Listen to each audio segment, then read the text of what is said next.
En fin d'édition, nous découvrirons le rugby fauteuil, discipline réservée aux sportifs paraplégiques et tétraplégiques. Le sport est rude et les équipes sont mixtes. Auparavant, dans la Mayenne, nous aurons appris que 3 écoles ont choisi de combattre l'anxiété et l'agressivité des élèves en utilisant la sophrologie, et ça marche. Et pour commencer, allons dans un village d'Indre-et-Loire, Saint-Étienne de Chigny, où une camionnette apporte quotidiennement tous les services de la Poste. Une expérience qui a l'air de convenir à tout le monde. Colis, timbres, retrait d'instance aussi, si vous avez été avisé d'un colis ou d'une lettre recommandée. Dans cette camionnette, des postiers volontaires se relaient pour proposer au public les services d'un bureau de poste. Une idée imaginée par des facteurs de la plateforme de Fondette pour tenter d'améliorer l'offre de la Poste. Nous allons imaginer avec nos facteurs, et c'est ça qui est intéressant, avec les acteurs de terrain, les services que l'on pourrait proposer demain à nos clients. Et comme les besoins évoluent très vite, on doit aussi s'adapter et par une expérimentation, voir effectivement si en allant au plus près des clients, ça peut les intéresser. Il y a une certaine appétence à ce que la personne, en allant chercher sa baguette de pain, elle puisse en même temps récupérer un colis ou acheter des timbres. Ça permet aux personnes qui n'ont pas de mobilité de venir ici. De nombreux bureaux de poste ont été fermés en milieu rural. Les agences, qui parfois les remplacent, ne satisfont pas toujours les usagers. Ce concept expérimental permettra peut-être de réinventer une certaine proximité. On a eu un bureau de poste qui a été fermé il y a longtemps déjà et qui a été repris sous forme d'agence postale par un commerçant, donc qui propose des services postaux. Mais il n'y a pas la proximité et le service professionnel qu'on doit attendre d'un service public comme la Poste. Ça plutôt ? D'accord. Et vous prenez l'autre. Ok. Ce qui est intéressant, c'est d'avoir un contact humain avec un service, quoi. Ça, c'est quelque chose qu'il faut préserver. Tous les matins, du lundi au samedi, ce poste truck, pour l'instant le seul de France, stationne dans 2 points différents de Saint-Étienne de Chigny. L'expérience durera 1 mois. Il sera temps ensuite d'en tirer les leçons. Quand la sophrologie entre à l'école, ça se passe en Mayenne où 3 établissements scolaires font l'expérience de cette technique de relaxation pour combattre l'anxiété, la fatigue et l'agressivité. Une bonne idée si l'on en juge par les premiers résultats. À chaque inspiration, je sens mon ventre qui gonfle comme un ballon et qui dégonfle lentement à l'expiration. Le stress n'a pas d'âge. À toutes les époques de la vie, on peut ressentir une anxiété, un énervement. Alors pourquoi ne pas apprendre aux enfants la sophrologie ?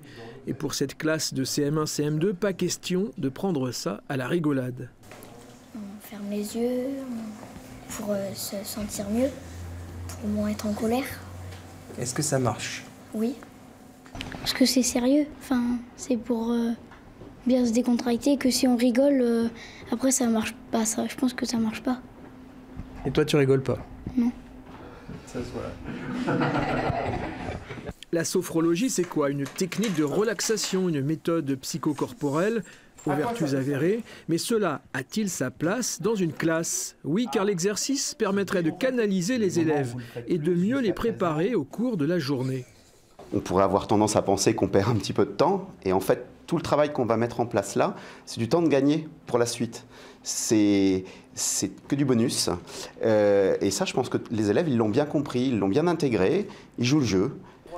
Et puis la sophrologie continue aussi dans la cour de récré. C'est d'ailleurs très utilisé dans le monde du sport, mais avec des adultes. Alors, cela est-il plus difficile à mettre en place avec des enfants ? Ils le testent et ils se disent je me lance, je vais voir ce que ça va donner. Alors que c'est vrai que dans mon cabinet, quand j'interviens auprès des adultes, il y a toujours ce questionnement, le mental qui vient un petit peu dire oui, mais pourquoi je fais ça ? Et puis qu'est-ce qu'il va penser suivant ce que je vais dire, etc. Donc finalement, non, c'est plus porteur et ça s'intègre beaucoup plus vite chez les enfants. En Mayenne, pour le moment, 3 écoles font appel à la sophrologie, mais d'autres pourraient prochainement s'y intéresser. C'est un geste généreux. Des chasseurs sous-marins ont offert le produit de leur pêche à la maison de Gardanne, un établissement où des personnes malades passent les dernières années de leur vie. Un hommage posthume à la maman de l'un d'eux, une dame disparue il y a quelques années. Depuis ce matin, ils ont chassé en pensant à la mère d'un ami, décédé il y a quelques années et qui a fini sa vie à la maison de Gardanne, un établissement de soins palliatifs. Ouais.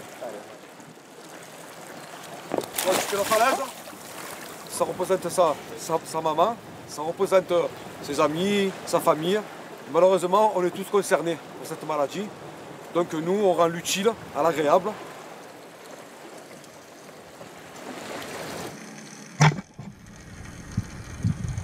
Une quarantaine de pêcheurs solidaires s'est ensuite retrouvée sur le port pour mettre en glace le poisson. C'est Mathieu qui avait fait cette promesse à sa mère emportée par un cancer, donner chaque année du poisson aux résidents de la maison de Gardanne. C'est bien hein, de temps en temps quand tu viens nous voir à la maison. Et comme ça tu penses à ta mamie. Bah écoute, ton dessin est magnifique hein, et la fleur aussi. Hein. Merci la maison d'avoir aidé ma mamie. C'est joli comme tout. Jean-Marc Lapiana, le directeur de la maison, est toujours touché par ces cadeaux du cœur faits aux résidents. C'est roulant. Tu as tout dessiné, c'est magnifique. Le meilleur moyen de se souvenir des gens qu'on a aimés, c'est de continuer de faire des choses en pensant à eux et en lien avec les malades. Bien sûr, pour nous, les patients tout à l'heure qui vont voir arriver le poisson, qui vont le manger demain midi et tout, c'est un cadeau magnifique. Tout le produit de cette pêche miraculeuse sera servi demain à table aux résidents de la maison. Un cadeau en forme d'hommage, renouvelé chaque année. À moins d'une semaine de la première journée du tournoi des 6 nations, parlons rugby, mais rugby en fauteuil. Les joueurs et joueuses sont paraplégiques ou tétraplégiques, ce qui n'empêche pas l'engagement propre à ce sport. On s'en est aperçu à Toulon, qui vient d'accueillir une importante compétition. Si le rugby fauteuil existe à Toulon, c'est bien grâce à l'obstination de Guillaume Mélenchon. On tape, pression, pression. Malgré son handicap, suite à un grave accident lors d'un match, sa passion pour l'Ovalie est restée intacte. On reste dans un sport de contact, sport d'équipe, avec toutes les valeurs que ça amène, toutes les émotions que ça donne, toute la le travail pour l'autre, le dépassement de soi-même, tout ça, ça reste. C'est vrai qu'on retrouve les vraies valeurs, les mêmes valeurs qu'au rugby. Sauf qu'en intérieur, on est à l'abri. Et en fauteuil, c'est pas négligeable. Allez, pression sur le porteur de balle. Pression sur le porteur de balle, Jamel. Allez, pas de cadeau. Comme au rugby, les contacts sont autorisés. Comme au rugby, le porteur de balle doit franchir la ligne pour inscrire un essai, mais la comparaison s'arrête là. C'est un mélange de plusieurs sports. Donc il y a du hockey, du football américain, il y a du foot, il y a du volley, il y a du basket. En fait, ils ont mis beaucoup de règles, ils ont mélangé plusieurs sports et beaucoup de règles pour le rendre plus attrayant à regarder et plus intéressant à jouer. Et surtout, plus adapté au handicap. On a un ballon qui est léger et qui peut rebondir, donc il est adapté aux tétraplégiques parce qu'il est super léger et on peut le manipuler avec nos mains qui sont handicapées, quoi. Ah, ça tape, mais c'est un défouloir aussi, quoi. Et c'est surtout aussi le sport d'équipe aussi qui me plaît beaucoup, quoi.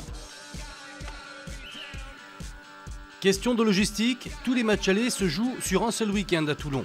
Match retour dans un mois à Grenoble, phase finale en juin à Limoges, avec une montée en National 2 en ligne de mire.